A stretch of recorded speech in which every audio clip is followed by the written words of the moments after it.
We take part in so many contexts and settings, and there are some settings or contexts where we use the word democracy. And there are contexts and settings where we do not specifically use the word democracy. For example, when you're working in an organization or you work with a client, the word democracy does not figure in the way you interact with each other. Let's say in family or relationships, you do not use the word democracy. But we do have certain versions or certain abstract versions of, we may call them meta democracy. The idea of wanting to be heard, wanting to be treated fairly, wanting to be given this opportunity to live life and thrive in some sense and not be threatened or in a maladaptive, degenerative manner. So we do have those things coming up, but then, and as these questions kept cropping up upon meditation, it occurred that why is there no democracy inside of me? Why is there no democracy when I am interacting with the other? So that's where the germination of this two terms came up. One was inner democracy and relationship democracy. So what we mean by inner democracy is inside of the person. If assuming that we use this placeholder called inside, we can see that we think, we feel, we say, we do. We have those things, we think, we say, we feel, we do. And as we think, feel, say, do, from moment to moment, from episode to episode, from motivation to motivation, we have this kind of a certain alignment that we want to bring about between all of the four. However, most of the time, because we do not spend enough time contemplating them in depth over a period of time, we realize that things just keep cropping up. A thought crop up or a salient thing would crop up, and then you're acting upon it. And then as you're trading this with the outside world in order to accomplish certain goals, you have to navigate the rules, norms, incentives of the society. And as we do that, we realize that we find ourselves in peculiar situation where sometimes we are not able to speak what we are feeling. Sometimes we're not able to think more about certain kind of feelings. So for example, men are not supposed to have tears. Men are not supposed to be sad for a long time. And this supposed to be is a category which we keep imparting and imposing on each other over a period of time. But the broader point is, even within the think, feel, say, do paradigm that we have little time to double click and see dissonances in them. Sometimes it could be very easily the case that you have very definitive clarity on what is the intended action, what is to be thought about it. And sometimes it happens that there are multiple thoughts coming around the same issue, and those thoughts are competing for very different belief system, very different conception system, very different actionables that can be done by the human being. Now, when such things happen, we call them as dissonances. So we can have dissonances in thought processes, which we call cognitive dissonance. We can have mixed emotions at the same time, given the same moment, given the same meeting, given the same issue. And then as these things keep rising up, the question is, are we giving them voice? Are they being looked at?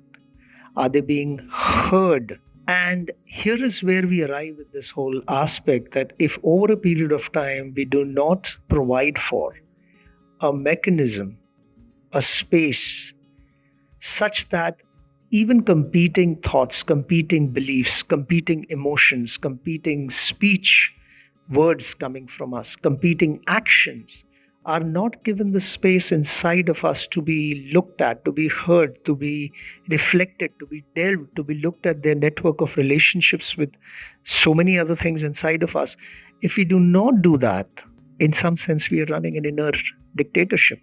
And to give you a case in point, so, there are some things inside of our body that are in contradiction. For example, my taste buds are in competition with my health overall. My ears are in competition with my tongue.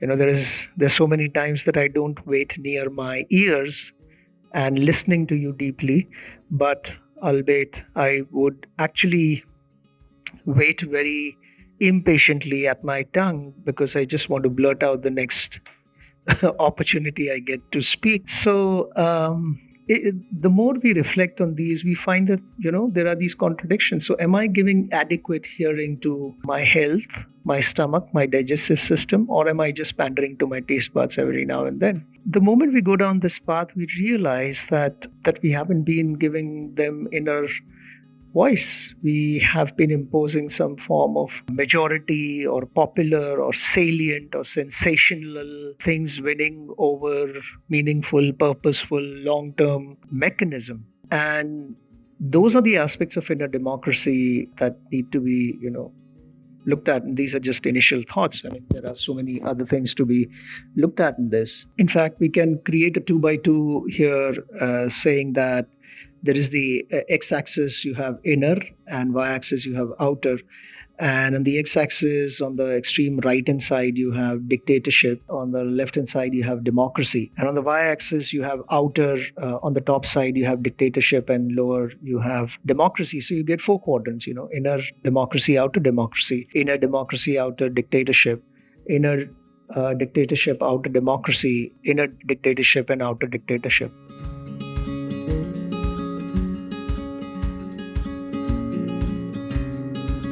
I think we'll find, if we meditate, that we would fall short appraising ourselves. We'll fall short of justifications if we are honest, that indeed it is the case that for a long, long period of time we have not been doing inner democracy, while wanting a lot of things outside of us to be done in a more fair, equal, just, liberal, preserving, thriving, democratic manner.